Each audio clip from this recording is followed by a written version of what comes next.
will bear much fruit. Alleluia, alleluia,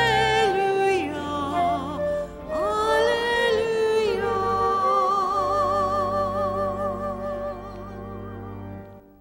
My sisters and brothers, the Lord be with you. A reading from the Holy Gospel according to John. Jesus said to his disciples, I am the true vine, and my Father is the vine grower. He takes away every branch in me that does not bear fruit, and every one that does, he prunes, so that it bears more fruit. You are already pruned because of the word that I spoke to you. Remain in me, as I remain in you. Just as a branch cannot bear fruit on its own unless it remains on the vine, so neither can you unless you remain in me. I am the vine. You are the branches. Whoever remains in me and I in him will bear much fruit, because without me you can do nothing. Anyone who does not remain in me will be thrown out like a branch and wither. People will gather them and throw them into a fire, and they will be burned. If you remain in me and my words remain in you, ask for whatever you want, and it will be done for you. By this my Father is glorified, that you bear much fruit and become my disciples. The Gospel of the Lord.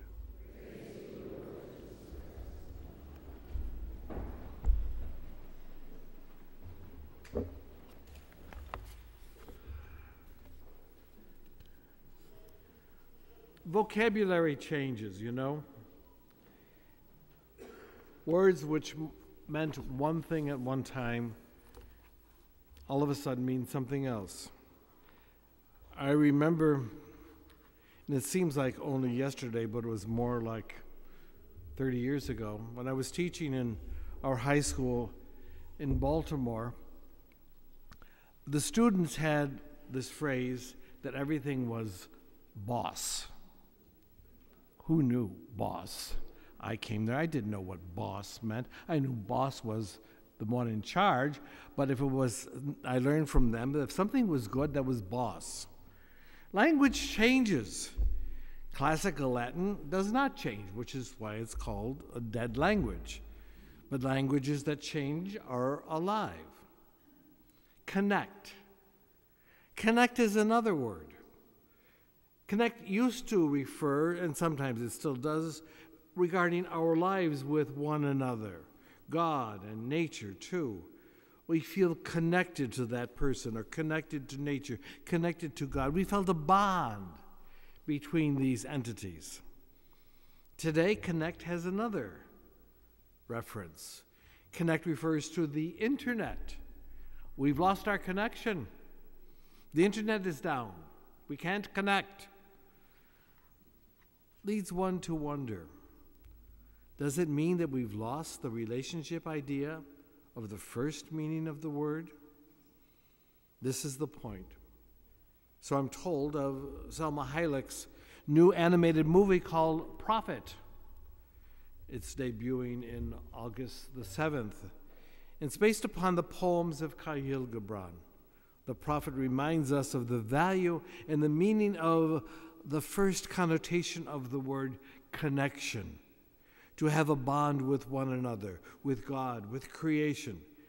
This is what gives us meaning, rather than that electronic connection with some ambiguous cloud that seems to hide the sun and has a life without a conscious or moral direction, only data. Connection. And that's what Jesus is emphasizing in today's gospel. So what is the significance of this relationship? How does it happen? How is it maintained? Billy Graham once said, "Going to church doesn't make you a Christian any more than living in a garage will make you a car." We may smirk or even laugh at such a metaphor, largely because it has a ring of truth in it. There are so many who consider themselves Christian or Catholic because they frequent church services and they go to the sacraments, but their faith stops at these walls or the parking lot of their house of worship. They're victims of the syndrome of compartmentalism. That is, that their faith is in one compartment and their life, their social life or professional life, is in a completely different compartment, separated from it. Take, for instance, the movie The Godfather. It's a favorite of some. It's not one of mine. And frankly, I can't understand why anyone would favor it. The Corleones, they're Catholics, baptizing babies, having first communions, weddings in church, receiving honors from the Vatican, and all along conducting business of extortion and murder. But they're not alone. Adolf Eichmann, the murderer of so many in Auschwitz, not only of Jews, but also of Catholics as well. It is said of him that he would go home and tenderly play and be affectionate toward his own son. One more example, if you'll permit me, more recent. Ariel Castro in Cleveland, remember?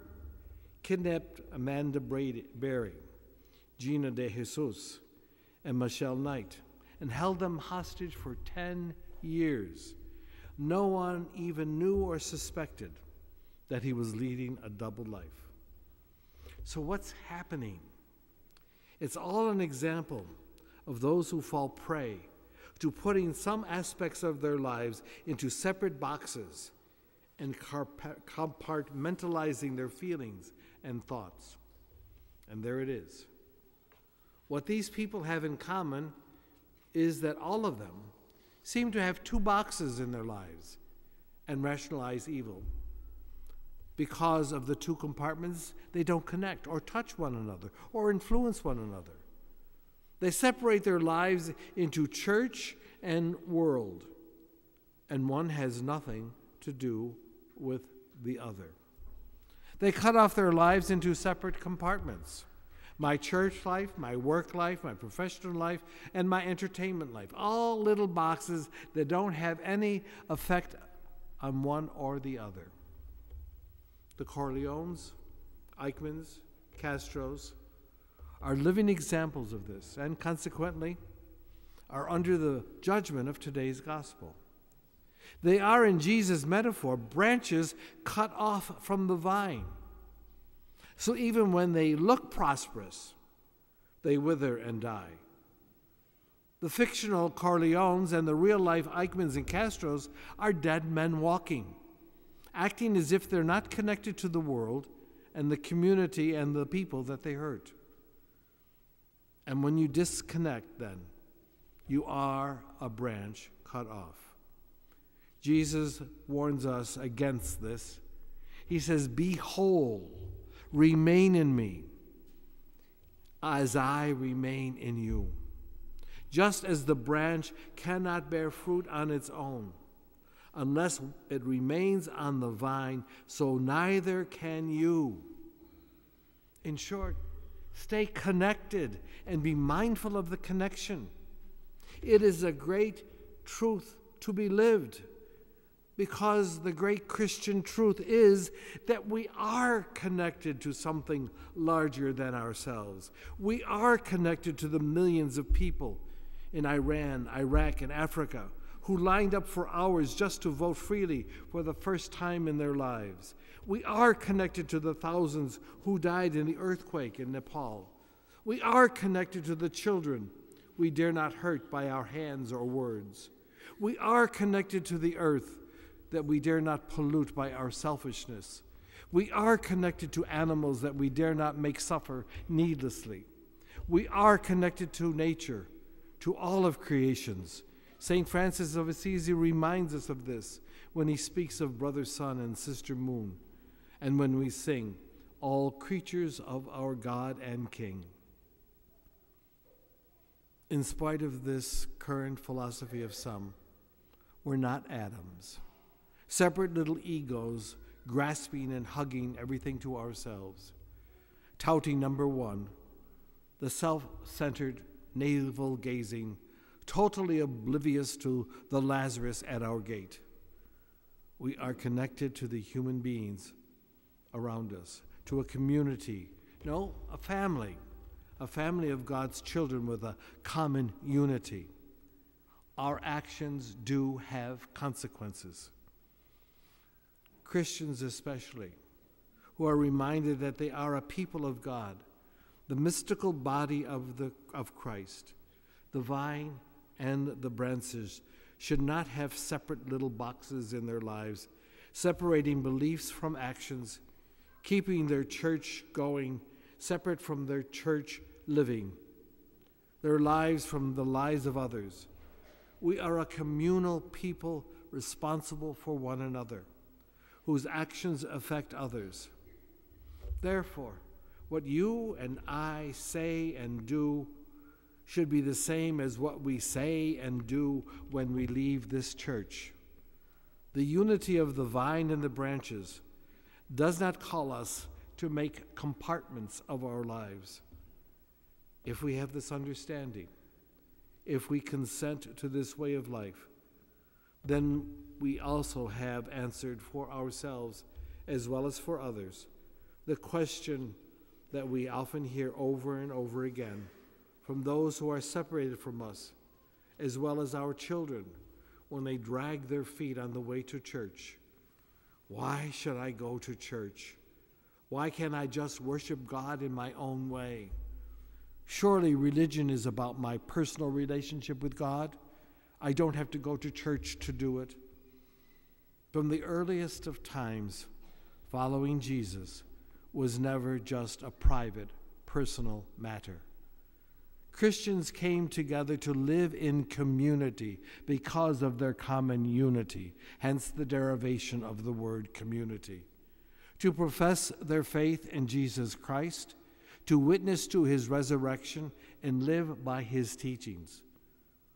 The profound reason for this is given to us by Christ himself when he said, I am the vine, you are the branches. The vine and its branches are one.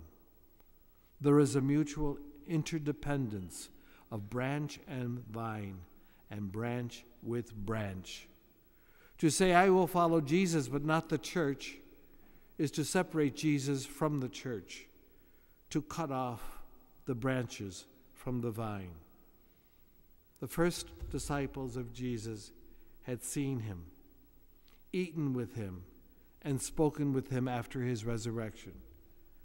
As a consequence, they had a deep sense of connectedness, and with him, a connectedness with which they grew great strength. Jesus had chosen them. He had made them his friends and sent them out to bear the fruit of love. By this, all will know that we are living branches of the vine, by the bond that exists between us and the care that we show for one another. Because just as Jesus chose those first apostles, he also has chosen each one of you and me. And that bond stretches from this church to all around the world, to all people and all cultures. It is when we forget or when we ignore this truth that evil can infect our lives as well as our loves. May the Lord grant you peace in ways that the world cannot.